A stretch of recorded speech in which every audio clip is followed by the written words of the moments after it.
దేవునికి స్తోత్రం. మన ప్రభువును రక్షకుడైన యేసుక్రీస్తు వారి నామములో అందరికీ ఉదయకాల శుభములు తెలియజేయుచున్నాను. ఈరోజు దేవుని వాగ్దానము నిర్గమాకాండము 34వ అధ్యాయము 2వ వచనము. నీవు సిద్ధపడి ఉదయమున సీనాయి కొండ ఎక్కి అక్కడ శిఖరము మీద నా సన్నిధిని నిలిచి ఉండవలెను.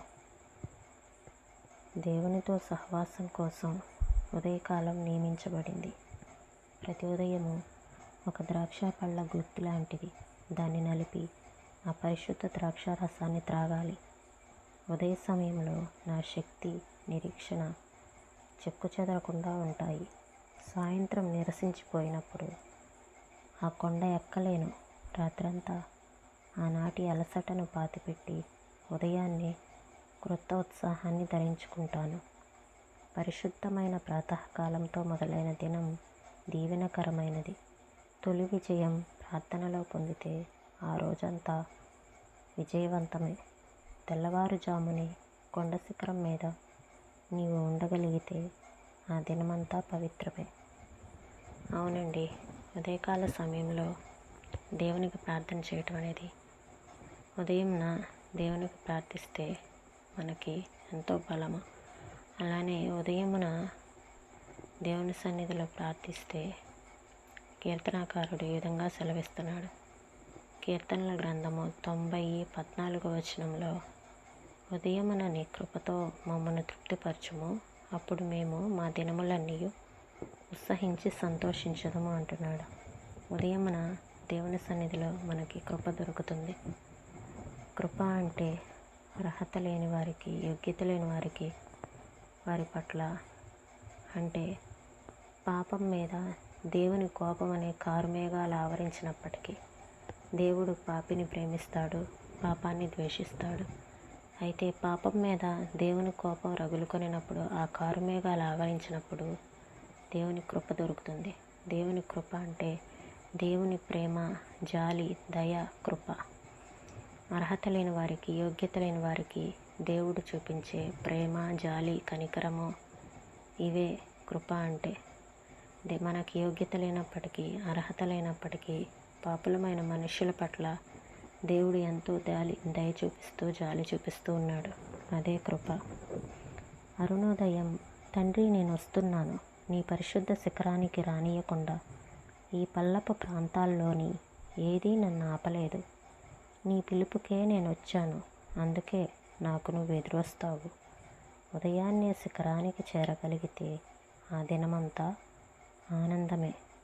ఉదయాన్నే ఫ్రెష్ మైండ్ తోటి దేవుణ్ణి ఆరాధిస్తే ఆ రోజంతా మనకి ఆ ఉత్సాహం అనేది మనకు ఉంటుంది. అరుణోదయం.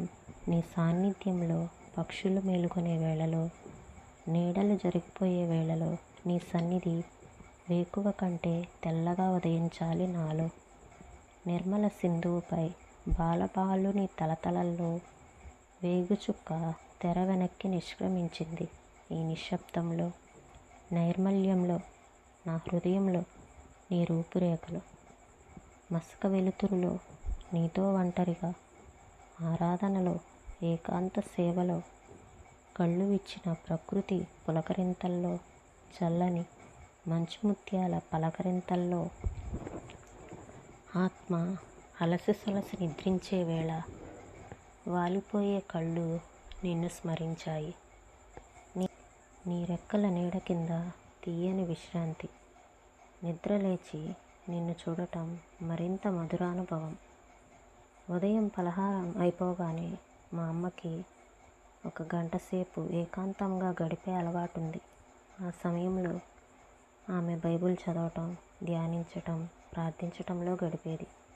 నీటి ఊటలలో నుండి తీయని నీళ్లు తాగినట్టు ఆమె ఆ గంటలో దినానికంతటికీ సరిపడ్డ శక్తిని పొందేది. ఆ రోజంతా ఎదురయ్యే చిరాకులు, ఒత్తిడులకు తట్టుకొని నిలబడగలిగేది. ఆమె జీవితాన్ని, ఆమె భరించిన విషయాలను తలుచుకుంటే ఒక క్రైస్తవురాలిలో ఉండవలసిన క్రైస్తవ లక్షణాలు కళ్ళకు కట్టినట్టు కనిపిస్తాయి. ఆమె ఎప్పుడూ ఆగ్రహంతో కూడిన ఒక్క మాట కానీ, అమ్మలక్కల కబుర్లు కానీ మాట్లాడటం నేను వినలేదు. జీవపు ఊటలో నుండి త్రాగుతూ ఆత్మీయ మన్నాను తింటూ ఉండేవాళ్లలో కనిపించే లక్షణాలన్నీ ఆమెలో కనిపించేవి. వికసిస్తూ ఉన్న మొగ్గలనే దేవునికి ఇవ్వండి, వడలిపోయిన పువ్వుల్ని కాదు. అంటే ప్రాతకాలపు తాజా సమయాన్ని దేవునితో సహవాసం చేసేందుకు ఉపయోగించండి. అవునండి, ఉదయకాలం ప్రాతకాలం మన మొదటి సమయాన్ని దేవునికి ఇద్దాము. దేవుని యొద్ద నుండి కృపను పొందుకుందాము. ఈ మాటలను ప్రభువు మన వినికిల్లో దీవించునుగాక. ప్రార్థన చేసుకుందామండి.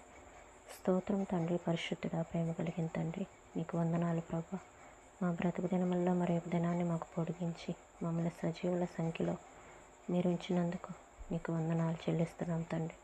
ప్రతి ఉదయం నాయన ప్రభా, నీ సన్నిధిలో మేము చేరినట్లుగా నీ కృపను దయచేయండి. ఆ రోజంతటికి కావలసినటువంటి అయా ఉత్సాహాన్ని మీరు మాకు అనుగ్రహించే దేవుడు నా తండ్రి. మాకు అర్హత లేనప్పటికీ, యోగ్యత లేనప్పటికీ దేవా, నీ కృపతో మమ్మల్ని తృప్తిపరచండి ప్రభు. దయ చూపించండి. మీ శక్తి చేత నింపమని, మీ నామానికి మహిమ తెచ్చుకోమని యేసయ్య పరిశుద్ధమైన నామంలో అడిగి వేడుకొంచున్నాం తండ్రి. ఆమేన్.